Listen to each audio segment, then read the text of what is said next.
तो ये वक्त है 1991 का। पोलैंड के अंदर हम एना नामी एक बुरी औरत को देखते हैं। वो इस टाइम न्यूज देखने में मगन थी, लेकिन साथ ही उसका डॉग बाहर जाने के लिए उसे तंग कर रहा था। खुद से लेकर वो बाहर जाना नहीं चाहती थी, इसलिए वो अपने घर का दरवाजा खोल देती है ताकि डॉग बाहर जा सके। लेकिन बाहर जाते ही हमने नोटिस किया कि वो डॉग ऐसे भूख रहा है जैसे उसने किसी को देख लिया हो। ऐसे में एना उसे घर वापस लाई। उसकी चाल ढाल अब अजीब हो चुकी थी, जिसके चलते एना ने उसे गोद में उठा लिया और डोर नॉक करना तो वो भूल ही गई। जिसका फायदा उठाते हुए मास्क पहना हुआ एक आदमी उसके घर घुस आया, जिसे चुपके से घर के अंदर आता देखकर एना भी अलर्ट हो जाती है और उसे इलेक्ट्रिक गन से शॉक देकर बेहोश कर देती है। उसे जब होश आया तो उसने अपने आप को हथकड़ियों से बंधा पाया। वो अपने आप को छुड़वाने की कोशिश करता है तो लगता है, लेकिन एना सब कुछ इग्नोर करते हुए पूछती है, बताओ मेरे घर क्या करने आई थी। जवाब में वो आदमी कहता है, मैं तुम्हें जानता हूँ, मैं तुमसे मिलने आया था। एना हंसती है और इसका नाम बताते हुए कहती है, मैं भी तुम्हें जानती हूँ। वो आदमी हैरान था कि एना को इसका नाम कैसे पता था, और एना उसे कहती है, तुम कितने बेवकूफ हो, चोरी करने के लिए कोई अपनी आइडेंटिटी साथ लेके आता है क्या। ये कहते ही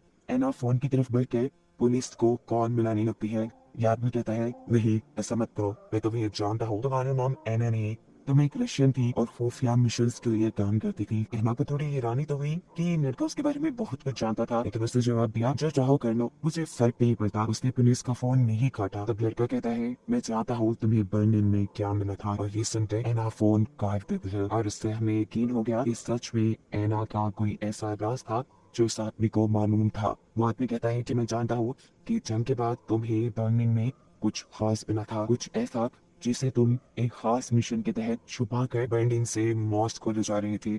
तुम्हारी ही टीम को ये सीखे एक मिशन दिया गया था। उस मिशन को पूरा करते हुए तुम्हारी पूरी टीम में से सिर्फ तुम ही जिंदा बची। इतनी सारी चीजें अपने बारे में जानने के बाद वो उस लड़के से पूछती है, बताओ क्या चाहती हो तुम। वो लड़का कहता है, बस मुझे सच जानना है, मुझे ये जानना है कि तुम्हें क्या हिटलर के मरने के सबूत मिले थे, और अगर मिले थे तो तुमने ये बात पूरी दुनिया से क्यों छुपाई, क्यों तुमने हिटलर को सबसे छुपाया। इसकी बात सुनने के बाद एना पागलों की तरह हंसने लग जाती है। वो अपनी अलमारी में से एक छोटी सी डब्बी निकालती है, जिसे खोलकर वो इस लड़के के सामने बैठी। उसने ठोक से इस डब्बे में मौजूद पाउडर आदमी के चेहरे पे उड़ा दिया, जिसे सुनते ही ये लड़का, ये आदमी पैरालाइज हो गया। वो एक पूछता है, तुमने मेरे साथ क्या किया। जवाब में ये कहती है, मेरी कहानी सुनने के लिए तुम्हारा ऐसा होना जरूरी था। जिसके बाद जीन्स पास विश्वस्त हो जाते हैं, यानी एना अब उस आदमी को अपनी कहानी सुनाना शुरू कर चुकी है। साल है 1945 का। वर्ल्ड वॉर 2 खत्म हो रही है, जिससे जर्मन बुरी तरह हार चुकी है। रशिया की जंग जीत गया और इस जंग का जिम्मेदार यानी हिटलर किसी के हाथ में आया। जंग के इसी आखिरी वक्तों में हमें एना को दिखाया जाता है, जिसका असली नाम दुराना है। प्रेसिडेंट पे वो उस लेडी से कहती है, हाँ वो मैं ही थी जिसे उस खुफिया मिशन के लिए चुना गया था। इस मिशन में उन्हें एक ताबूत मिला था, जिसे छुपाकर उन्हें मॉस्को ले जाना था। उसकी टीम में एक कैप्टन, एक जर्नल और 2 सोल्जर और भी थे, लेकिन कोई भी नहीं जानता था कि इस ताबूत में क्या है। उन्हें इस ताबूत को खोलने बस दी जा सकती थी। ये मिशन क्योंकि इन्हें खुफिया रखना था, इसीलिए ये लोग बाय रोड मॉस्को के लिए निकले थे। साथ ही इस सफर के दौरान उन्हें किसी से भी कांटेक्ट नहीं रखना था, और जिसके मुताबिक ये लोग मॉस्को के लिए निकल जाते हैं। सफर बहुत लंबा था, रात हो चुकी थी। आराम करने के लिए ये लोग रुकते हैं, लेकिन कुछ भी करने से पहले ये लोग एक गड्ढा खोदकर उस कॉफिन को छुपा देते हैं। इससे अगर उनके ऊपर दुश्मनों का हमला भी होता तो ये कॉफिन किसी के हाथ न लग पाए। सुबह होने पर ये लोग इस ताबूत को बाहर निकालते हैं और पोलैंड की तरफ बढ़ जाते हैं, लेकिन रास्ते में इनकी गाड़ी कीचड़ में फंस जाती है। इस गाड़ी को निकालने के चक्कर में ये सब गाड़ी से उतर कर गाड़ी को धक्का लगाने लग जाते हैं, और तभी इन्हें यहाँ पर एक लाश दिखाई देती है, जिसे ये लोग इग्नोर कर चुके थे। सफर इन्होंने दोबारा शुरू किया। जैसे जैसे ये आगे बढ़ते रहे, मौसम बेहतर होता गया। ये लोग चाहते थे कि इसी बेहतर मौसम में ये लोग ज्यादा से ज्यादा सफर तय करें, लेकिन बदकिस्मती से रास्ते में ही इनके ऊपर हमला हो जाता है, जिस हमले में इनके जर्नल मारे जाते हैं। हमला करने वाला एक स्नाइपर था और जंगल में छुपा हुआ था। ये सभी अलर्ट होकर अपने दुश्मन को मार डालते हैं। एनएन सबसे कहती है, हमें जल्दी यहाँ से निकलना चाहिए, यहाँ पे खतरा है, हो सकता है यहाँ पे और भी दुश्मन हो। लेकिन इनमें से कोई भी एना की बात नहीं मानता और ये लोग यहाँ रुक कर अपने जर्नल की लाश को दफनाने का फैसला करते हैं। इसके बाद एनन से कहती है अब तो हमें चलना चाहिए, लेकिन कैप्टन ने फैसला किया कि वो पास के गांव में आज की रात गुजारेंगे। हालांकि ये गलत था, ऐसे उनका मिशन खराब हो सकता था, लेकिन किसी ने उसकी बात नहीं सुनी। इस वक्त दिखाया जाता है कि सच में कोई उनके ऊपर नजर रखे हुए था। फिलहाल के तो है ना इन लोगों के साथ ही गई, लेकिन फिर थोड़ी ही दूर जाने पे उसे एहसास हुआ कि उस ताबूत को अकेले गाड़ी में छोड़ने से इनका मिशन खराब हो सकता है। इसलिए उसने वापस गाड़ी तक जाने का फैसला किया और बाकी सब लोग यहाँ एक क्लब में चले जाते हैं। क्लब में एक लड़की ने सर्व करती है और नशे में धुत ये लोग फिर इस लड़की से ही बदतमीजी करने लग जाते हैं। ये लड़की घबरा चुकी थी, अपनी जान बचाने के लिए वो यहाँ से भागने वाली थी, लेकिन कैप्टन उसने यहाँ से भागने का रास्ता रोक चुकी थी। इससे पहले कि उस लड़की के साथ कुछ भी बुरा हो जाता, यहाँ पर दोबारा एना एंट्री कर देती है जो उस लड़की को बचाती है। वो लड़की उसे वक्त रहते ही भाग गई, लेकिन अब उस लड़की के भागने के गुस्से में कैप्टन ने एना से ही बदतमीजी शुरू कर दी। एना की चीखें सुनते हुए एना को बचाने के लिए बाहर से एक आदमी आया, जिसने आते ही कैप्टन के ऊपर बंदूक तान दी। अपने कैप्टन को बचाने के लिए एना ही उल्टा उस आदमी के ऊपर बंदूक तान देती है और कहती है अपनी बंदूक नीचे करो। इन सबको लग रहा था कि वो एक जर्मन है, लेकिन वो आदमी बताता है कि वो एक जर्मन नहीं बल्कि यही पोलैंड में रहने वाला एक आम शहरी है। वो यहाँ से एना की चिल्लाने की आवाज़ें सुनते हुए उसे खतरे में जानकर उसे बचाने आया था। अभी ये लोग यही बात ही कर रहे थे कि इनके पास दूसरे कमरे से गोली चलने की आवाज आती है। कैप्टन और सब लोग जब वहाँ चेक करने के लिए जाते हैं तो देखते हैं कि वहाँ किसी ने जहरीली गैस का हमला किया था और इस जगह पर कैप्टन के सभी सोल्जर्स थे, जिनमें से 2 इस जहरीली गैस की वजह से मारे जा चुके थे। लूकस की वो आदमी जो एना को बचाने आया था, वो बताता है कि ये काम वेयरवुल्व्स का है। वेयरवुल्व्स असल में जर्मन असैसिन्स को कहा जाता है, जो वैसे तो जर्मन फौज का हिस्सा नहीं होते, लेकिन जर्मन फौज के लिए काम करते हैं।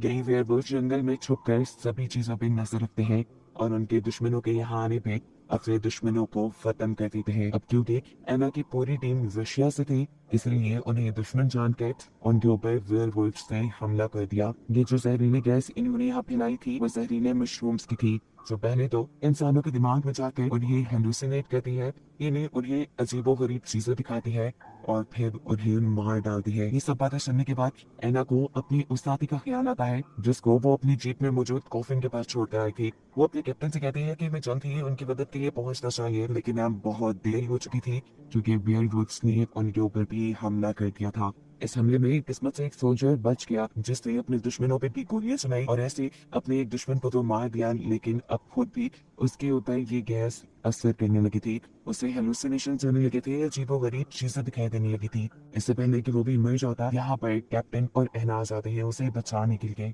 वो लोग इसे बचाने थे और अब एना कैप्टन से कहती है देखिए वो दुश्मन हमारी वैन भी ले गई है, हमें जल्द से जल्द यहाँ से निकलना चाहिए उस ताबूत को लेकर। लेकिन कैप्टन ने एना को जवाब दिया नहीं, ऐसे नहीं जाएंगे हम अपना बदला लेकर जाएंगे अपने दुश्मनों से। एना ने इसे समझाया कि ये सिचुएशन बदला लेने वाली नहीं है, इस वक्त हमारे लिए जरूरी है हमारा मिशन पूरा करना, आप अपने मिशन से भटक रही हैं।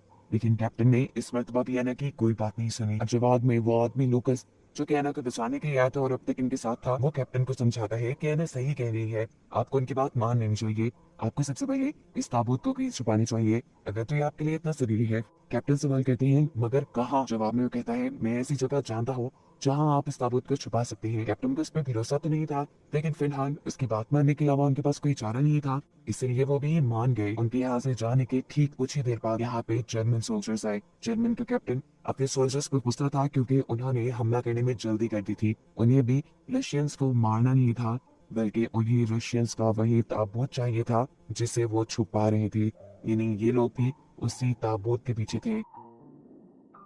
कैप्टन कहता है तुम्हारी इतनी सी बेवकूफी ने सारा प्लान फेल कर दिया, अब मुझे किसी भी हाल में वो कॉफिन चाहिए, जाओ जाकर ढूंढो भी। अनुभव होता है कि ये जर्मन बर्लिन से ही उस कॉफिन का पीछा करते करते यहाँ पहुंचे थे। ये जर्मन्स जा खड़े होकर बातें कर रहे थे, वहीं पर हमें एक रशियन सोल्जर यानी एना का साथी देखने को मिलता है, जिसे हम समझ रहे थे कि वो मर गया। वो अभी मरा नहीं था, वो सिर्फ बेहोश हुआ था और अब उसे होश आ चुका था। वो किसी तरह अपने साथियों के पास जाना चाहता था, इसलिए इन रशियन से छुपकर वो जंगल के रास्ते पे निकल गया और रास्ते में उसे मिली वही लड़की जिसे हम पहले क्लब में देख चुके हैं। वो बहुत ही ज्यादा घबराई हुई थी क्योंकि रशियन सोल्जर ने भी उसके साथ अच्छा बिहेव नहीं किया था और जब वो घर वापस आ रही थी तो उसे एक जर्मन ने पकड़ लिया था, जिससे भी वो बहुत ही मुश्किल से जान छुड़ा कर आई थी। उसे लग रहा था कि अब माइकल नाम का ये फौजी भी उसी का फायदा उठाने के लिए आया है, लेकिन माइकल उसे कहता है नहीं, मेरा यकीन करो, मैं तो भी कोई नुकसान नहीं पहुंचाऊंगा, बस मुझे इतनी सी मदद चाहिए कि तुम मुझे इस जंगल से निकाल कर किसी गांव तक पहुंचा दो। वो लड़की मान जाती है कि लोग आगे बढ़ जाते हैं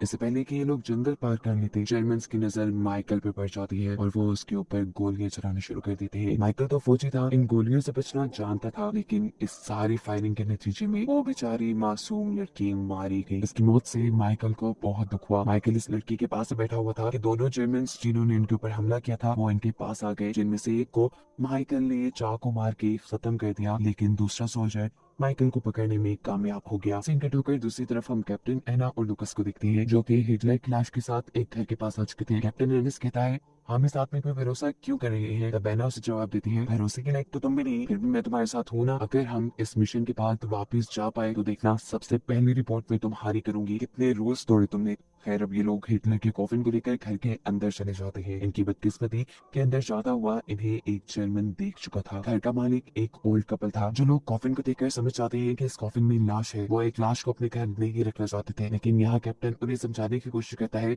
नहीं, इसमें कोई लाश नहीं। उनको यकीन दिलाने के लिए ये लोग इस कॉफिन को खोल देते हैं और ये देखकर ये सब हैरान हुए कि इस कॉफिन में थी हिटलर की लाश, जिसके बारे में एना पहले से ही जानती थी। लेकिन एना को ये बात खुफिया रखनी थी। हिटलर की वजह से ये जंग हुई थी और अब लोग हिटलर की लाश को सबको दिखाकर ये बताना चाहते थे कि कैसे उसकी सोच और वो खुद मारा गया। लुकस इस लाश को देखकर गुस्से में आ जाता है और उसे बहुत ज्यादा मारने लग जाता है, लेकिन यहाँ एना उसे संभालती है और कहती है कि ये लाश हमारे लिए बहुत बड़ा सबूत है, फिलहाल हमें इसे कहीं छुपाना होगा। इसलिए लुकस के साथ मिलकर ये लोग इस लाश को बैकयार्ड में छुपा देते हैं। दूसरी तरफ दिखाया जाता है कि जर्मन्स के पास उनके साथ ही माइकल को ले आए थे। माइकल यानी रशियंस का आदमी, जिसे देखते ही जर्मन कैप्टन गुस्से में आ जाता है और उससे कॉफिन के बारे में सवाल जवाब करने लगता है। लेकिन अभी माइकल को भी इस कॉफिन का नहीं पता था। अगर पता होता भी तो वो शायद बिल्कुल ना बताता। इसी गुस्से में कैप्टन एक बम के सर उसकी आंखें जाया करने का फैसला करता है, लेकिन इससे पहले कि वो ये कर पाता, उसका अपना ही साथी आकर उसे खुशखबरी देता है कि उसे पता चल गया है कि रशियंस ने वो कॉफिन कहाँ रखा। ये बात सुनते ही जर्मन के मुंह पे एक खुशी की लहर दौड़ी थी। ये सब लोग माइकल को लेकर अब इस घर तक आ जाते हैं। माइकल यानी एना के एक साथी को बंदी बनाते हुए वो एना की पूरी टीम से ये डिमांड करते हैं कि तुम उस कॉफिन को हमें दे दो, हम तुम्हारे बंदे को आजाद कर देंगे। लेकिन ये डील मानना उनके बस में नहीं था। एना अब खिड़की से ही उस आदमी के ऊपर गोली चलाती है जिसने माइकल को पकड़ा हुआ था, लेकिन इस हमले का कुछ फायदा नहीं होता क्योंकि गोली सिर्फ गर्दन को छूकर गुजर गई थी और इसके गुस्से में ही उस आदमी ने माइकल की कमर में एक छुरा खोप दिया था। अब जंग तो होनी ही होनी थी। ये लोग अपने घर के सारे खिड़कियां दरवाजे बंद कर देते हैं, लेकिन जर्मन भी इनके ऊपर हमला कर ही देते हैं। ये लोग भी चुपके से अपने बचाव में फायरिंग करने लगे और यहाँ जंग का एक माहौल बन गया। इसी जंग के दौरान हम देखते हैं कि एना का यानी रशियन का कैप्टन बाहर जर्मन के पास चला गया। उसे मरने से डर लगता था और ऐसी जंग में तो कोई भी मर सकता है। वो अब अपनी जान के बदले उस कॉफिन का सौदा करने वाला था, जिस कॉफिन को इन्हें बचाने का मिशन मिला था। एना भी ये बात समझ गई थी कि उस धोखेबाज कैप्टन ने यही काम किया होगा। अब उस लाश को बचाने के लिए वो धड़ाधड़ जर्मन्स को मारना शुरू कर देती है और उसका ये रिएक्शन देखकर जर्मन कैप्टन समझ जाता है कि यह आदमी सच बोल रहा है। एना का ही साथी माइकल, जिसे इन जर्मन्स ने बंदी बनाया हुआ था, वो भी किसी तरह अपने आप को छुड़वा कर यहाँ से निकल गया। उसने दूर खड़े एक जर्मन सोल्जर को मारा और उससे हथियार लेकर जहाँ जर्मन फौजी खड़े हुए थे वहाँ पे एक बम ब्लास्ट कर दिया। इस ब्लास्ट के अंदर जर्मन्स तो बच गए, लेकिन मर गया उनका अपना ही कैप्टन। माइकल को मारने के लिए भी जर्मन्स ने गोलियां चलाना शुरू कर दी, लेकिन सभी गोलियों से बचते हुए वो इस घर में आने में कामयाब हो ही गया। लेकिन अब फायदा नहीं था क्योंकि जर्मन के घर जला चुके थे। अपनी जान बचाने के लिए जैसे ही ये लोग घर से बाहर निकलते हैं तो देखते हैं कि बाहर कोई भी जर्मन नहीं था। बैकयार्ड का भी दरवाजा खुला हुआ था और दो जर्मन की गाड़ी भाग रही थी। साफ मतलब था कि वो हिटलर की बॉडी ले गए। माइकल ने एना को बताया कि मैंने उनकी बातें सुनी थी, वो चर्च की तरफ जा रहे थे, इसलिए ये सब लोग भी चर्च की तरफ भागते हैं। और यही चर्च के अंदर अब हम जर्मन कैप्टन को देखते हैं जो अपने साथियों से कह रहा था, हमें इस लाश को खराब करना होगा, इसका पोस्टमार्टम करना होगा और सब रिकॉर्ड भी करना होगा ताकि लोगों को हिटलर के मरने की सच्चाई पता न चले। वो चाहता था कि लोग ये सच्चाई ना जाने कि जिस सोच के लिए हम लोग मरे वो सोच और वो सोच देने वाला आदमी भी मर गया। ये लोग अब अपनी तैयारी शुरू करके हिटलर का पोस्टमार्टम करना शुरू कर देते हैं। वो जी तोड़ कोशिश कर रहे थे ये प्रूफ करने की कि ये हिटलर की लाश नहीं है। इसी दौरान एना और उसके साथ ही चर्च की विंडो से यहाँ पर उसी गैस से हमला कर देते हैं जिस जहरीली मशरूम वाली गैस से सबसे पहले जर्मन्स ने उनके ऊपर हमला किया था। इस गैस की वजह से ये लोग हेलुसिनेट करने लगे, यानी इन्हें अजीबोगरीब ख्याल आने लगे और ये लोग अपने मिशन से भटक गए। ऐसे में एना और उनके साथियों ने मिलकर इन सभी जर्मन्स के ऊपर हमला कर दिया। इस जहरीली गैस के फैलने की वजह से अंदर आग भी लगना शुरू हो चुकी थी। इससे जिसका फायदा उठाते हुए एक जर्मन सोल्जर चर्च को बाहर से बंद कर देता है ताकि कोई भी अब इस चर्च से बाहर ना आ सके। आग को भड़काने के लिए वो अंदर एक शराब की बोतल फेंकने वाला था, लेकिन इससे पहले कि वो ऐसा करता उसे एक आदमी देख लेता है। ये वही ओल्ड मैन था जिसके घर एना और लुकस रुके थे, जो ये हकीकत जानता था कि उस कॉफिन में हिटलर की लाश है। इसी आदमी के उस सोल्जर पे बंदूक चलाने की वजह से वो सोल्जर खुद ही जल जाता है। उस पे लगी हुई आग चर्च पे भी भड़क जाती है, क्योंकि चर्च में पहले ही जहरीली गैसें थी। उस जलती हुई चर्च को देखकर एना बचकर वहां से बाहर निकलती है। बाहर निकलने से पहले उसने अपने साथियों को बचाने की कोशिश की, लेकिन वो नहीं बचा पाई। माइकल, जो उसका दूसरा साथी था, वो तब हिटलर की लाश को लेकर नीचे बेसमेंट में चला गया। उसने वो फुटेजेस भी बर्बाद कर दी जो जर्मन ने बनाई थी, और जर्मन कैप्टन ऊपर उससे मिन्नतें करता रह गया कि खोलो दरवाजा खोलो, लेकिन उसने दरवाजा नहीं खोला। देखते देखते आग भड़क गई और हिटलर की लाश के साथ साथ सब कुछ वहां खत्म हो गया। सभी जर्मन और रशियन सोल्जर्स वहां मारे गए और एक जिंदा बची तो वो बस एना थी। फिर कहानियां प्रेजेंट में आती है, जहाँ बूढ़ी एना उस लड़के के सामने बैठी है। वो बताती है कि जब मैं रशिया वापस पहुंची तो मेरे अपने ही मुल्क वालों ने, जिन्होंने मुझे इस मिशन पे भेजा था, उन्होंने खुद मुझे कैद कर दिया। 6 साल बाद जब मैं वहां से निकली तो मुझे पोलैंड भेज दिया गया, और पोलैंड में मिला मुझे मेरा पुराना दोस्त जो कि लूकस ही था। मेरी इतनी सारी मेहनत का कोई फायदा नहीं हुआ। मैं जो सच्चाई दुनिया के सामने लाना चाहती थी कि हिटलर मर गया, उसकी सोच खराब थी, वो एक बुज़दिल इंसान था, ये मैं साबित नहीं कर पाई। अपनी पूरी कहानी बताने के बाद एना दुखी थी। वो अब एक गिलास में कुछ मिलाती है और उस लड़के को पिला देती है। ये जहर था जो एना के लिए उस लड़के को पिलाना जरूरी हो गया था, क्योंकि अब उसे एना की कहानी पता थी। मरने से पहले एना ने इस लड़के के सामने एक बॉक्स खोला। इसके अंदर क्या था ये तो नहीं दिखाया गया, लेकिन हमें ये लग रहा है कि इसमें जरूर हिटलर का ही सेव किया हुआ सर था, और शायद इसी सर को लेने के लिए इसी लड़का यहाँ तक आया था, जिसे मरता दिखाते हुए ये कहानी यहाँ खत्म हो जाती है।